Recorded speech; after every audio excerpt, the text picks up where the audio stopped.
Obrigada, Laura. Eu convido agora a arquiteta e urbanista Patrícia Farias, que é formada desde 2003 aqui pela UFBA, pós-graduada em Engenharia de Segurança do Trabalho pela UFSAL, é mestre em Saúde, Ambiente e Trabalho pela Faculdade de Medicina da UFBA e doutora em Arquitetura e Urbanismo pela UFBA. É professora adjunta da Faculdade de Arquitetura e Urbanismo da Universidade Federal da Bahia. Em 2020, realizou o doutorado sanduíche na, na Faculdade de Valladolid, localizada na Espanha, por meio do Programa de Internacionalização da UFBA, e a apresentação de hoje é fruto da experiência dela fora do país.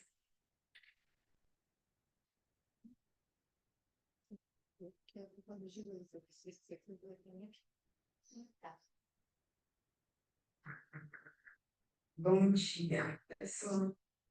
É, Eu vou iniciar minha apresentação, né, sobre as experiências de Valladolid como cidade europeia amiga do idoso e reflexões para uma Salvador mais envelhecida.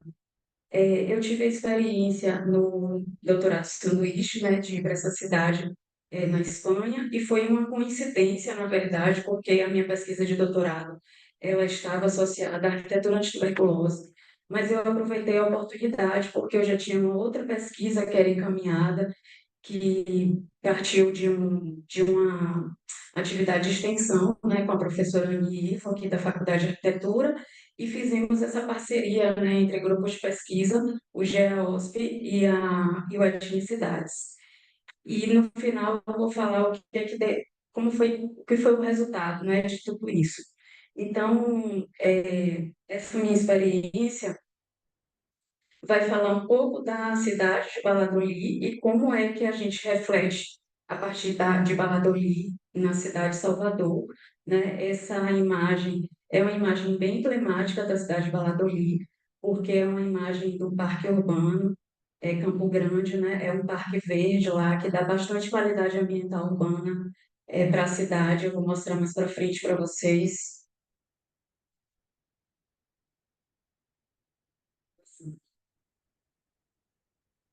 E eu vou botar-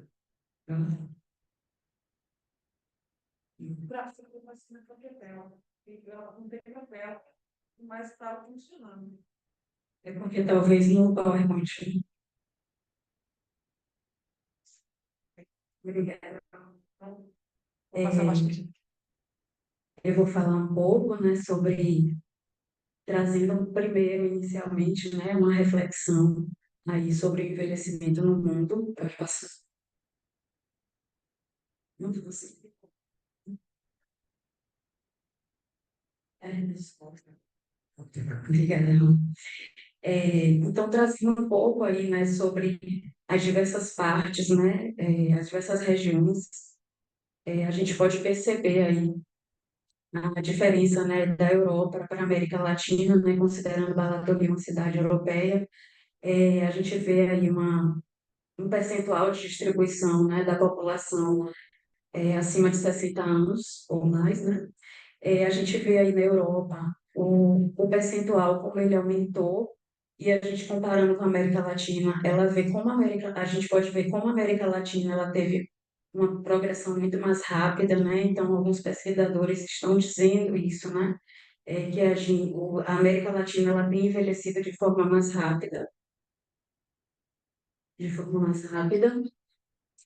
e isso nos faz refletir e nos preocupar um pouco com as cidades, né, da América Latina, como Salvador, que são cidades muito populosas, e se essas cidades estão realmente preocupadas, né, em fazer um planejamento urbano, né, e pensar o planejamento urbano, né, para uma pessoa idosa.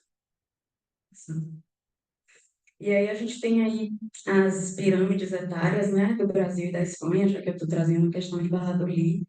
A gente consegue perceber aí o Brasil é uma pirâmide adulta, né, ainda fazendo a transição para uma pirâmide mais envelhecida, e a gente consegue ver essa projeção, né, para 2100, como que as nossas pirâmides elas vão estar muito parecidas, né, então isso mostra a rapidez com que o Brasil está envelhecendo ao longo desse tempo, né? Isso nos faz nos preocupar bastante, né? Considerando que países como a Espanha, e a gente vai ver, já tem muitas iniciativas voltadas para a questão do acesso ao idoso à cidade. E aí, pensando, né, sobre a agenda, sobre um planejamento de envelhecimento para o futuro das cidades para o idoso, a gente entende que existe um projeto de saúde, né, que está sendo implementado para a longevidade. A gente consegue perceber isso dentro do campo da saúde, dentro do campo da tecnologia, né, o quanto está sendo investido para favorecer a longevidade. Mas essa longevidade, ela precisa ser feita com qualidade de vida, né? Então, dar vida aos anos, né? A gente precisa promover a longevidade, mas às vezes a gente precisa preparar a cidade para esse envelhecimento ativo. E aí eu trouxe essa expressão, né? Se tornar velho, né? O fato de se tornar velho nos coloca inicialmente numa questão de incapacidade, né? O indivíduo, ele geralmente ele se perde no processo de envelhecer, né? Então, ninguém nasce dizendo, vou me planejar para envelhecer, né? Então, só que a gente já começa a envelhecer desde o momento que a gente nasce, né? Então, o processo de envelhecer, ele é individual e é coletivo. A professora Maria Emília Rodrigues, ela trouxe isso no nosso seminário, e eu achei uma citação muito interessante, porque, na verdade, o processo de envelhecer é de todos nós, se tivermos privilégios, né, chegaremos aí. Então, eu trouxe esse quadro aí do Ministério da Saúde, que ele vai trazer o conceito, né, do processo incapacitante, né, e o processo incapacitante, ele envolve essa progressão, assim, da doença, do déficit cognitivo ou funcional, da limitação funcional que gera incapacidade. Esse processo incapacitante, ele está muito associado a um fator de risco externo, que a gente pode caracterizar como uma cidade, e ele pode estar associado também a um fator de risco intra-indivíduo, né? Que seria uma condição genética e o estilo de vida que eu levo. Então, eu tenho uma condição genética que já vem comigo. E eu tenho um estilo de vida que, a depender desse estilo de vida, eu posso externar a expressão do meu gene ou não, né? Então, por exemplo, eu tenho a minha mãe que é diabética. Eu já tenho esse gene, que eu posso ser uma pessoa diabética. E eu posso mudar isso a partir do momento em que eu tenho um hábito de vida saudável. Eu posso mudar a expressão do gene, né? Então, a epigenética, ela vem para trazer exatamente essa discussão. E a cidade, né, está muito associada aí à condição de morar e de viver, né? Então, nesse envelhecer, né, como é que ela entra como um fator de risco também.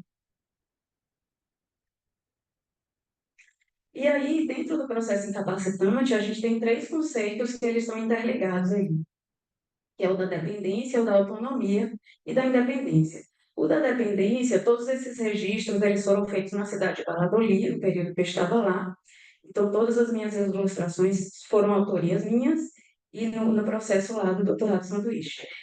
O processo de dependência é quando existe a incapacidade física de executar uma ação sozinho. Então, a gente tem ali uma cadeirante, uma senhora com a filha, ela está ali no espaço público, mas ela depende da filha, né, para fazer essa transição. E ela não pode tomar decisões sozinha, né?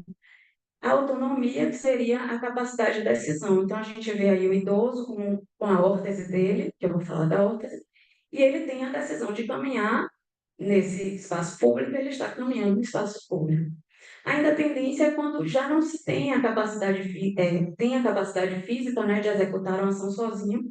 Então, esse casal aí no centro comercial, eles têm a decisão, eles calculam o tempo da esteira, estão juntos, né, eles não portam nenhuma órtese. Pode passar. E aí, né, como através desses três conceitos, últimos, como através desses três conceitos, a gente precisa relacionar isso à segurança do idoso, né? Então, nós, como sociedade, como cidade, precisamos reconhecer o processo de envelhecer. E a gente precisa fornecer na cidade espaços, condições, né, para que esse idoso ele se sinta seguro no espaço público. Então, o que que a gente considera a órtese? É todo equipamento que ele dá apoio ao funcionamento do corpo, né? O que a gente considera prótese é um equipamento que ele é acoplado ao corpo e ele vai ele vai funcionar como uma parte do corpo, ele vai assumir a função de uma parte do corpo, né? Então, dentro das políticas públicas, a gente pode requerer, né, provocar esse subsídio, né, na doação de órteses e próteses, né, para que o idoso ele possa se sentir seguro, né, nesse processo de envelhecer no espaço público. E aí a gente tem o conceito das blue zones ou zonas azuis, eu não sei se vocês já ouviram falar sobre isso. São 5 regiões, né, do mundo que se fez um estudo, né, e perceberam que essas regiões aí, elas concentram o maior número de centenários do planeta, né? E aí passaram a estudar essas blue zones, entender por que que elas apresentam, o que que elas têm, né, que apresentam esses números de recorde de idosos, né? A gente pode perceber ali, eu trouxe a cidade de Sardenha, né, que é uma cidade europeia, a gente pode ver a pirâmide etária dela, né, como que ela é muito parecida com a pirâmide de Valladolid. E aí a gente vai entender, né, Valladolid como uma cidade amiga do idoso, né? Na cidade de Sardenha, uma a cada 600 pessoas chega a 100 anos.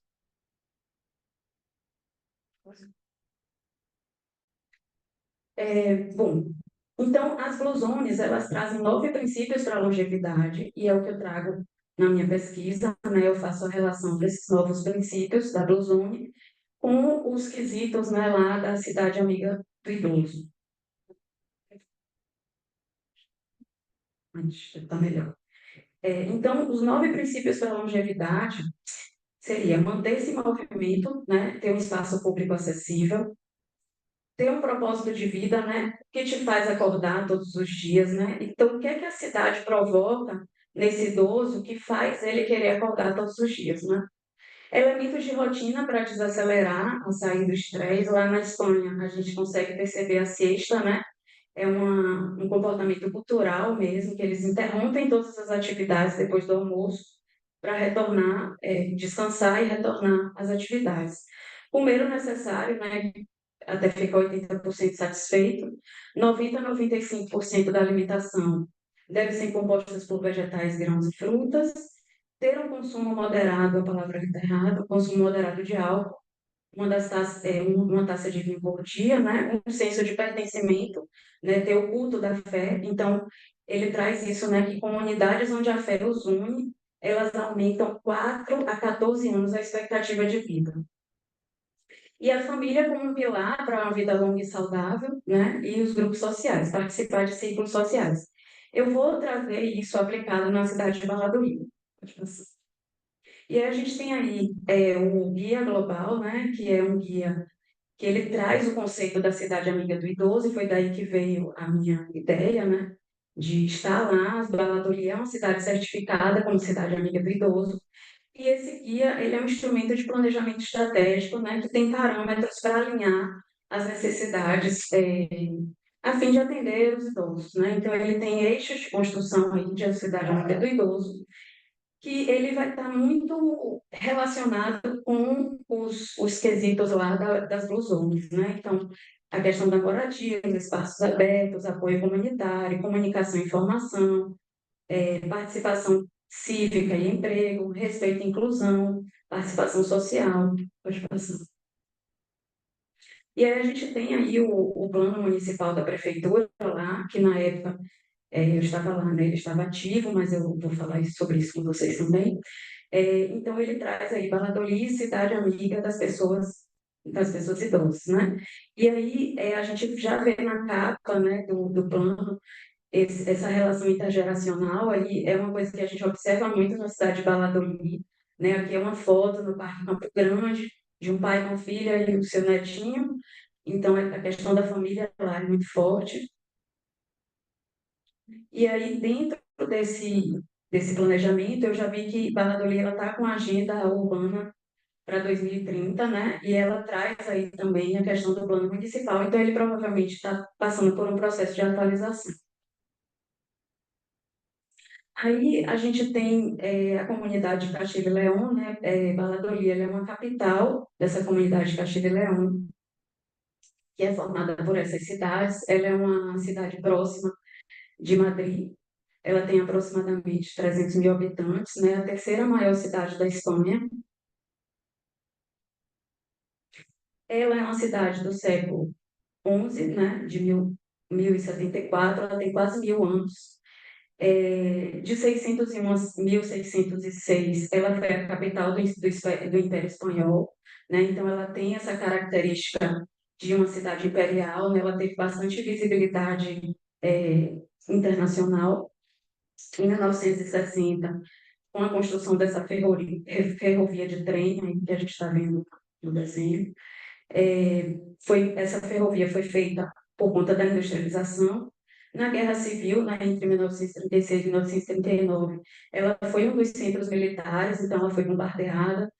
No pós-guerra, teve a construção de grandes fábricas, ela teve um crescimento demográfico urbano muito grande, teve uma deterioração muito forte do patrimônio histórico da cidade de Valladolid. Em 1950, ela foi tida como a cidade que teve a maior perda de patrimônio urbano da Espanha, né? E ela perdeu muitos palácios renascentistas, conventos, para a construção de blocos de apartamentos dos trabalhadores. A cidade de Valladolid, ela tem uma estrutura bem interessante para o idoso, porque ela é marcada por esses três elementos aí. A gente tem o rio Pisuerga, que ele atravessa a cidade, ele é um rio ativo, vivo. A gente tem o Passeio de Zorrilla, que ele está entre as 50 avenidas mais longas da Espanha, ele tem 4,2 quilômetros, e tem a ferrovia. Por que eu estou dizendo isso? Porque o deslocamento desse idoso na cidade, ele é didático, sabe? O idoso ele consegue ver os portais das ruas, ele consegue entender o lado, um lado do rio tem a cidade antiga, o outro lado tem a cidade mais contemporânea. Então, ele consegue se espacializar melhor por ter esses elementos, né, muito fortes na cidade. Aí a gente tem a pirâmide de Valladolid, né? O problema é a microfonia. Não, chegar para frente, você não está na direção da caixa. Ah, certo. A gente tem aqui a pirâmide de Valladolid, ela é uma pirâmide já mais envelhecida, né? Ela está entre as 15 cidades mais populosas da Espanha, com melhor qualidade de vida. É uma cidade também com poder aquisitivo muito alto. Em 2014, tinha um registro de 212 pessoas com 100 ou mais anos, né? Dessas 200, 178 mulheres e 34 homens. E eu acho que isso mostra um pouco que as mulheres talvez estejam sabendo envelhecer melhor, tirando o Pedro, né? Pode passar. Aí a gente tem os dados da comunidade Castilho e León, né? Que a gente consegue, não é de Valladolid, né? Mas é da comunidade Castilho e León, e a gente percebe aí 84,3% de independência do idoso. Então, isso é um dado muito incrível, né? A Valladolid, ela pode, de alguma forma, estar refletida aí também. E aí, fazendo essa relação das Blue Zones, né, com os novos princípios para a longevidade e os eixos de construção da cidade amiga do idoso, eu trago, né, esses registros, pode passar, que a gente consegue ver aí, né? Então, a questão do manter-se em movimento, né? A gente tem lá, é muito comum o idoso, ele usar o aparelho auditivo. O aparelho auditivo, ele é muito difundido lá, é muito normal, muito natural, e o que dá ao idoso essa segurança de caminhabilidade. A gente tem aí duas imagens, né, aqui, a primeira aí, dos idosos na cidade. Não sei se vocês conseguem ver que tem um equipamento aí que ele está segurando. Esse equipamento também ele é muito comum no uso lá. Eles usam também para sentar, né, no espaço público se não tem banco. Então, aqui a gente consegue perceber uma imagem antes da pandemia e depois da pandemia, né? E a gente consegue perceber que eles não deixam de se encontrar, então eles se mantêm em movimento. Aí a gente vê o quanto a órtese é importante, né? Na caminhabilidade, então a gente vê ali a primeira senhora com bengala, a segunda com carrinho elétrico, pode passar. Aqui a gente consegue ver também o quanto a cidade ela tem essa mobilidade, né, do cadeirante, o espaço público ele é muito acessível, com a questão intergeracional ali, né, das filhas, a questão conjugal, né, da gente ver que os casais eles contemplam também o espaço público e as famílias aqui, no caso, o espaço público não deu, não atendeu a toda a família, ele usou a órtese, né, para estar ali junto com a família. E aí não temos como falar de movimento, né, se sem incluir aí a cidade no final do dia, né, a questão intergeracional, a quantidade de pessoas usando órteses, né, e crianças, e na imagem central a gente tem todos os dias, quando eu ia para a universidade, passava por esse senhor, né, ele é um senhor mesmo de idade, ele andava de patins, e essa imagem da direita aí também, um idoso, com um equipamento eletrônico. Essa imagem me despertou muita curiosidade, porque a princípio, quando eu olhei, eu achava que essa senhora ela estava acompanhada desses jovens. E depois eu percebi que não, que esses jovens não estavam com ela, e aí eu fui acompanhando e vendo a autonomia dela como cadeirante na cidade. Aí, como a cidade se comunica com o idoso, né? Então, como a cidade acolhe esse idoso na questão dos eventos cívicos, pode passar, ó, o Parque Campo Grande, aí é o Passeio das Orrilhas, né, com a lateral do Parque Campo Grande, pode passar. O quanto aqui a cidade ela tem essa passagem dos dias, os cenários também, e a questão de como inclui a leitura, né, a leitura física, pode passar. A questão dos museus, né, o Museu de Tecnologia aí, ele é bem acessível, essa passarela é só de pedestre, essa passarelas, né, as passarelas, as faixas de pedestre, pode passar. Aí o Parque Campo Grande, né, que é um grande verde, pode passar no meio da cidade, é um respiro, né? Aí pode passar, ó, mostra aí um pouco da ambiência. Então você sai do espaço urbano e você de repente adentra esse espaço aí. Pode passar. Também o Parque Campo Grande. É o quanto que eles estimulam, né, a alimentação dos vegetais, grãos e frutas, os mercados, as feiras livres. Pode passar. O quanto que eles têm essa conexão social, os grupos sociais, né? A Praça Maior, que é o grande encontro aí de todos os eventos que acontecem na cidade, pode passar. Os eventos, né, de religiosidade, eles acontecem também no espaço público, né? Então, trazendo aí o culto da fé, o senso de pertencimento. A questão que eu já falei, né, da família como pilar, pode passar. E a questão dos centros cívicos, né, de Valladolid, que eles são distribuídos por toda a cidade, pode passar. A gente tem, são espaços como se fossem centros de dias, né? Os idosos passam o dia todo aí. Eles passam fazendo diversas atividades durante todo o dia, pode passar. Atividades de dança, né? Durante todo o dia, pode passar. As residências, né? São residências que eles podem morar e podem passar o dia. Então, tem a equipe de saúde e eles podem também sair também dessas residências, da prefeitura. E aí, dentro dessa toda essa questão da cidade amiga do idoso, ele é um projeto que ele foi feito com 33 cidades, é um projeto de pesquisa, o Rio de Janeiro participou, e como isso se refletiu, né, na criação dessa lei 402 de 2019, que ela vai ter essa finalidade, né, de instituir o programa Cidade Amiga do Idoso e certificar as cidades brasileiras. Pode passar. E a gente tem essas cidades já certificadas aqui no Brasil. Pode passar. Também a RDC 502 de 2021, ela vai trazer o grau de dependência, né, da pessoa idosa. Então, a gente vê aí a dependência por grau, pode passar. E entender, né, o que é que Salvador, como é que está Salvador nessa questão, né? Que desafios a gente tem para Salvador, que tem regiões, né, sanitárias com características tão diferentes, né? A gente tem aí a Barra, Calabar e Ondina, né, com características totalmente diferentes. Então, a mesma autoridade administrativa para bairros com demandas totalmente diferentes, né? Salvador, ela tem peculiaridades epidemiológicas, sociais, econômicas e culturais, né?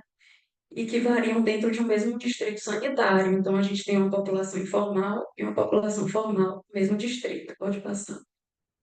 Então, ao mesmo tempo que Salvador é uma cidade espetáculo, turística, Salvador tem essa imagem muito desigual, né? Então, como a gente resolver para Salvador, que ela tem um território 3,5,